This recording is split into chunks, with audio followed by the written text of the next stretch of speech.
आदरणीय दर्शकवृन्द नमस्कार। जीवन कृषि च्यानलमा यहाँहरूलाई स्वागत गर्न चाहन्छु। आज म नयाँ विषयवस्तुका साथ यहाँहरूमाझ उपस्थित भइसकेको छु।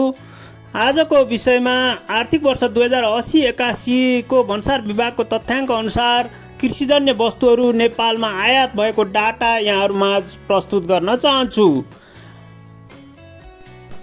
हरियो तरकारी, काउली, बन्दा, धनिया लगायत सम्पूर्ण साग सब्जीहरू समेत गरेर 1,97 करोडको आयात भएको देखिन्छ।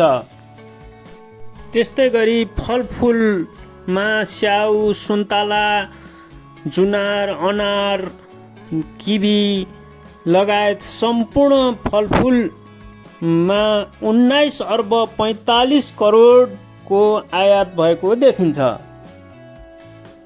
वैदेशिक रोजगारीमा गएका युवा जनशक्तिले 42-45 डिग्रीको तापक्रममा मरुभूमिमा दुःख गरेर पठाएको रेमिट्यान्स पनि फलफुल आयातमा ठुलै रकम बाहिरिएको देखिन्छ।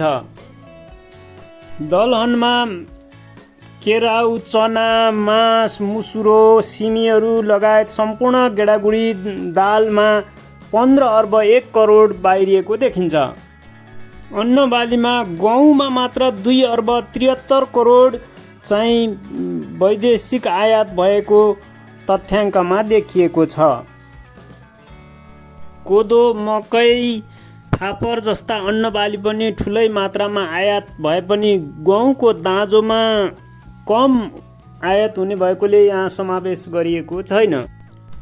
आलु 6 अर्ब 45 करोडको आयात भएको डाटामा देखिन्छ। धान र चामल 21 अर्ब बराबरको आयात भएको देखिन्छ। अघिल्लो वर्ष यसको आयात 35 अर्बभन्दा बढी भएको हुँदा यसपालि घट्न पुगेको छ। यो हुनुको पछाडि सायद यो खुला नाका भएको भारतसँगको खुला नाकाले गर्दा त्यो भन्सारमा दर्ता नभई अरू धान चामल पनि भित्रिएको हुन सक्ने अनुमान गर्न सकिन्छ। दर्शकवृन्द, नेपाल सरकारको डाटामा कृषि प्रधान देश र 60% भन्दा माथिको जनसङ्ख्या कृषिमा आधारित भनेर चाहिँ उल्लेख गरिएको छ। तर त्यो अनुसारको चाहिँ कृषिजन्य वस्तुहरूको उत्पादन, बिक्री वितरण भएको यस डाटाले देखाउँदैन।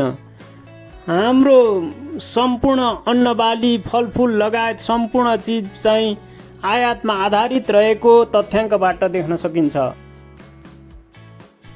दर्शकवृन्द, आजको विषयवस्तु कस्तो लाग्यो? जानकारीमूलक लागेमा यस्तै जानकारीमूलक विषयवस्तु सुन्न र हेर्नको लागि जीवन कृषि च्यानल हेर्दै र सुन्दै गर्नुहोला। यहाँहरूको पल शुभ रहोस्। धन्यवाद। नमस्कार।